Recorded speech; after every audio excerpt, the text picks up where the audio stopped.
وجود کی حکم کی حکمتیں کیا ہیں؟ مذکورہ حدیث پاک میں نور کے پیکر تمام نبیوں کے سرور صلی اللہ تعالیٰ علیہ وسلم نے کثرت سے سجدہ کرنے کا حکم ارشاد فرمایا۔ شارحین حدیث نے اس کی کئی حکمتیں بیان فرمائی ہیں، ان میں سے چند حکمتیں آپ کی پیش خدمت بیان کروں گا۔ سجدوں کی کثرت قرب الہی کا سبب ہے۔ علامہ ابو زکریا یحییٰ بن شرف نووی رحمۃ اللہ علیہ فرماتے ہیں، سجدوں کی کثرت قرب الہی کا ذریعہ اور سبب ہے۔ اس کی تائید شہنشاہ مدینہ قرار قلب و سینہ صلی اللہ تعالیٰ علیہ وسلم کے ایک دوسرے فرمان سے بھی ملتی ہے، جس میں ارشاد فرمایا، سجدے کی حالت میں بندہ اپنے رب کے سب سے قریب ہوتا ہے، اور آپ صلی اللہ تعالیٰ علیہ وسلم کے فرمان کی موافقت اللہ تعالیٰ کے فرمان سے بھی ہوتی ہے، جس کا ترجمہ یہ ہے کہ سجدہ کرو اور ہم سے قریب ہو جاؤ۔ سجدہ میں عجز و انکساری ہے۔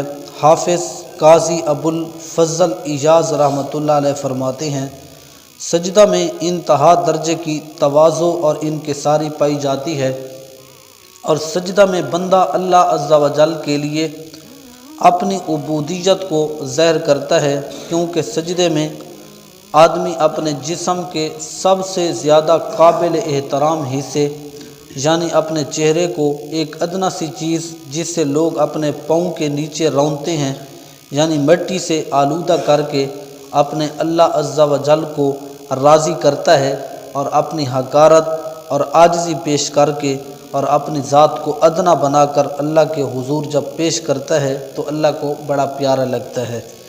سجدہ نماز کے علاوہ بھی عبادت ہے۔ سجدوں کی کثرت کے حکم کی ایک وجہ یہ بھی بیان علماء نے فرمائی ہے کہ سجدہ بذات خود ایک عبادت ہے، جبکہ قیام رکوع یہ نماز میں تو عبادت ہیں لیکن نماز کے علاوہ عبادت نہیں ہیں۔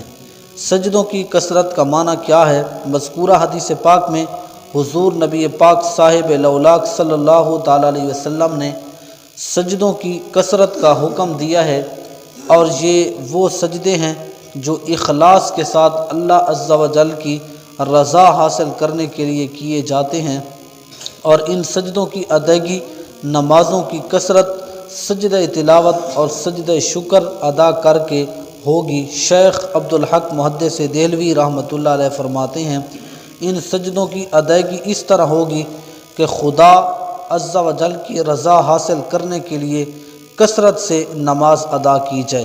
ملا علی قاری رحمۃ اللہ علیہ نقل فرماتے ہیں، سجدوں کی کثرت کرنے سے مراد یہ ہے کہ نماز میں کثرت سے سجدے کرو، سجدہ تلاوت کرو، سجدہ شکر بجا لاؤ، اس لیے کہ جب آپ کے نامہ اعمال میں سجدے زیادہ ہوں گے تو اللہ کو تو سب سے زیادہ سجدے محبوب لگتے ہیں، تو اس لیے آپ کو اللہ کا قرب مل جائے گا، چاہے وہ نماز کی حالت ہو یا نماز کے علاوہ ہو۔ اللہ تعالیٰ سے دعا ہے اللہ تعالیٰ ہم سب کو سجدوں کی کثرت کرنے کی توفیق عطا فرمائے اور اللہ تعالیٰ کا قرب نصیب فرمائے۔ آمین ثم آمین۔ الحمدللہ رب العالمین والعاقبۃ